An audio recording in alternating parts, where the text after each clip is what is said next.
गुरुर्ब्रह्मा गुरुर्विष्णु गुरुर्देवो महेश्वरा गुरुर साक्षात परब्रह्मा तस्मै श्री गुरुवे नमः।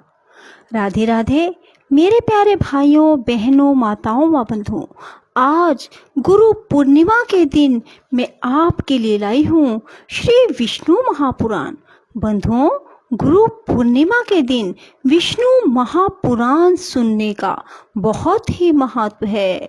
बंधुओं, यदि आप गुरु पूर्णिमा के दिन विष्णु महापुराण की इस कथा को सुनते हैं तो भगवान श्री हरि आपकी हर इच्छा पूरी करेंगे।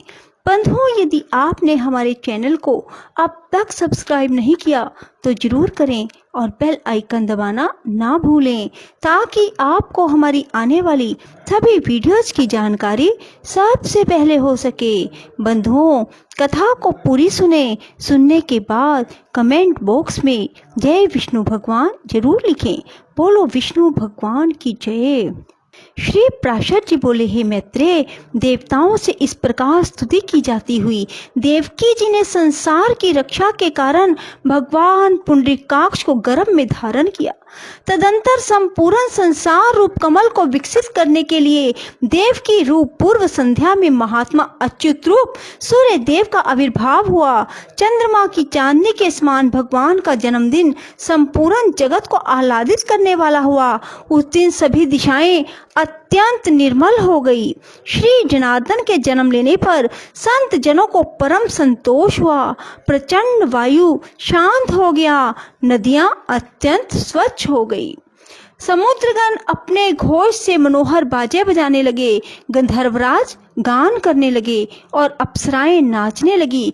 श्री जनार्दन के प्रकट होने पर आकाशगामी देवगण पृथ्वी पर पुष्प बरसाने लगे। शांत हुए यज्ञ अग्नि फिर प्रज्वलित हो गए। हे द्विज, अर्धरात्रि के समय सर्वाधार भगवान जनार्दन के आविर्भूत होने पर पुष्प वर्षा करते हुए मेघगण मंद मंद गर्जना करने लगे। उन्हें खिले हुए कमल दल की सी आभा वाले चतुर्भुज और वक्ष स्थल में शिववस चिन्ह सहित उत्पन्न हुए देख आनक दुंदुभी वासुदेव जी स्तुति करने लगे। हे द्विजोत्तम महामती वासुदेव जी ने प्रसाद युक्त वचनों से भगवान की स्तुति कर कंस से भयभीत रहने के कारण इस प्रकार निवेदन किया। वासुदेव बोले, हे देव देवेश्वर, यद्यपि आप साक्षात परमेश्वर प्रकट हुए हैं तथापि हे देव, मुझ पर कृपा करके अब अपने इस शंख चक्र गदाधारी दिव्य रूप का उपसंहार कीजिए। हे देव, यह पता लगते ही कि आप मेरे इस ग्रह में अवतीर्ण हुए हैं, कंस इसी समय मेरा सर्वनाश कर देगा। देवकी जी बोली, जो अनंत रूप और अखिल विश्व स्वरूप है, जो गर्भ में स्थित होकर भी अपने शरीर से संपूर्ण लोकों को धारण करते हैं, जिन्होंने अपनी माया से ही बाल रूप धारण किया है, वे देव हम पर प्रसन्न हो। हे सर्वात्मन, आप अपने इस चतुर्भुज रूप का उपसंहार कीजिए। भगवान, यह राक्षस के अंश से उत्पन्न कंस आपके इस अवतार का वृतांत ना जानने पावे। श्री भगवान बोले, देवी, पूर्व जन्म में तूने जो पुत्र की कामना से मुझसे प्रार्थना की थी, आज मैंने तेरे गर्भ से जन्म लिया है, इससे तेरी वह कामना पूर्ण हो गई। श्री प्राशर जी बोले, हे मुनि श्रेष्ठ, ऐसा कहकर भगवान मौन हो गए। वासुदेव जी भी उन्हें उस रात्रि में ही लेकर बाहर निकले। वासुदेव जी के बाहर जाते समय कारागृह रक्षक और मथुरा के द्वारपाल योग निद्रा के प्रभाव से अचेत हो गए। उस रात्रि के समय वर्षा करते हुए मेघों की जलराशि को अपने फनों से रोककर श्री शेष जी आनक दुंदुभी के पीछे पीछे चले। भगवान विष्णु को ले जाते हुए वासुदेव जी नाना प्रकार के सैकड़ों भंवरों से भरी हुई अत्यंत गंभीर यमुना जी को घुटनों तक रख कर ही पार कर गए। उन्होंने वहां यमुना जी के तट पर ही कंस को कर देने के लिए आए हुए नंद आदि वृद्ध गोपों को भी देखा। हे मैत्रेय, इसी समय योग निद्रा के प्रभाव से सब मनुष्य के मोहित हो जाने पर मोहित हुई यशोदा जी ने भी उसी कन्या को जन्म दिया। अब अतिशय कांतिमान वासुदेव जी भी उस बालक को सुलाकर कन्या को लेकर तुरंत यशोदा के शयन गृह से चले गए। तब यशोदा ने जागने पर देखा कि उसके एक नील कमल दल के समान श्याम वरण पुत्र उत्पन्न हुआ है तो उसे अत्यंत प्रसन्नता हुई। इधर वासुदेव जी ने कन्या को ले जाकर अपने महल में देवकी के शयन गृह में सुला दिया और पूर्ववत स्थित हो गए। हे द्विज, तदंतर बालक के रोने का शब्द सुनकर कारागृह रक्षक सहसा उठ खड़े हुए और देवकी के संतान उत्पन्न होने का वृतांत कंस को सुना दिया। यह सुनते ही कंस ने तुरंत जाकर देवकी के रुंधे हुए कंठ से छोड़ छोड़ ऐसा कहकर रोकने पर भी उस बालिका को पकड़ लिया और उसे एक शिला पर पटक दिया। उसके पटकते ही वह आकाश में स्थित हो गई। उसने शस्त्र युक्त एक महान अष्टभुज रूप धारण कर लिया।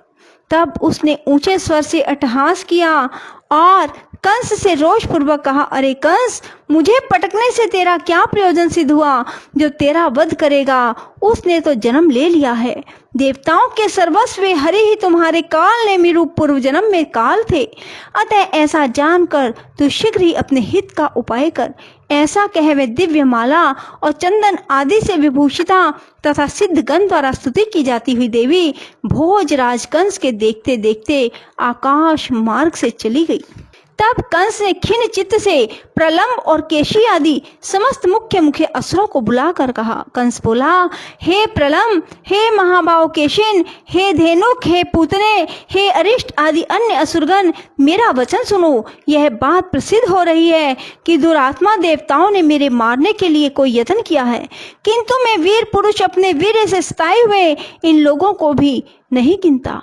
अल्पवीर इंद्र, अकेले घूमने वाले महादेव, छिद्र ढूंढकर दैत्यों का वध करने वाले विष्णु से उनका क्या कार्य सिद्ध हो सकता है? मेरे बाहुबल से दलित आदित्य, अल्पवीर्य, वसुगणों, अग्नियों और अन्य समस्त देवताओं से भी मेरा क्या अनिष्ट हो सकता है? आप लोगों ने क्या देखा नहीं था कि मेरे साथ युद्ध भूमि में आकर देवराज इंद्र वक्ष स्थल में नहीं अपनी पीठ पर बाणों की बौछार सहता हुआ भाग गया था। जिस समय इंद्र ने मेरे राज्य में वर्षा का होना बंद कर दिया था, उस समय क्या मेघों ने मेरे बाणों से बिंद कर ही यथेष्ट जल नहीं बरसाया? हमारे गुरु जरासंध को छोड़कर क्या पृथ्वी के और सभी नृपतिगण मेरे बाहुबल से भयभीत होकर मेरे सामने सिर नहीं झुकाते? हे दैत्य श्रेष्ठगण, देवताओं के प्रति मेरे चित्त में अवज्ञा होती है और हे वीरगण, उन्हें अपने वध का यत्न करते देखकर तो मुझे हंसी आती है। तथापि हे दैत्येंद्रों, उन दुष्ट और दुरात्माओं के अपकार के लिए मुझे और भी अधिक प्रयत्न करना चाहिए। अतः पृथ्वी में जो कोई यशस्वी और यज्ञ करता हो, उनका देवताओं के अपकार के लिए सर्वथा वध कर देना चाहिए। देवकी के गर्भ से उत्पन्न हुई बालिका ने यह भी कहा कि यह मेरा भूतपूर्व काल निश्चय ही उत्पन्न हो सकता है। अतः आजकल पृथ्वी पर उत्पन्न हुए बालकों के विषय में विशेष सावधानी बरतनी चाहिए। जिस बालक में विशेष बल का उद्वेग हो, उसे यत्नपूर्वक मार डालना चाहिए। असुरों को इस प्रकार आज्ञा दे कंस ने कारागृह में जाकर तुरंत ही वासुदेव और देवकी के बंधन से मुक्त कर दिया। कंस बोला, मैंने अब तक आप दोनों के बालकों की तो वृथा ही हत्या की। मेरा नाश करने के लिए तो कोई और ही बालक उत्पन्न हो गया है, परंतु आप लोग इसका कुछ दुख ना माने। उन बालकों की होनहार ऐसी ही थी। आप लोगों के प्रारब्ध दोष से ही उन बालकों को अपने जीवन से हाथ धोना पड़ा है। श्री पार्षद जी बोले, हे द्विश्रेष्ठ, उन्हें इस प्रकार ढांढस बंधा और बंधन से मुक्त कर कंस ने शंकित चित्त से अपने अंतःपुर में प्रवेश किया। बोलो विष्णु भगवान की जय। राधे राधे। जय श्री कृष्णा। बंधुओं, यदि आपको हमारी वीडियो पसंद आए तो इसे लाइक करें और शेयर भी जरूर करें। धन्यवाद।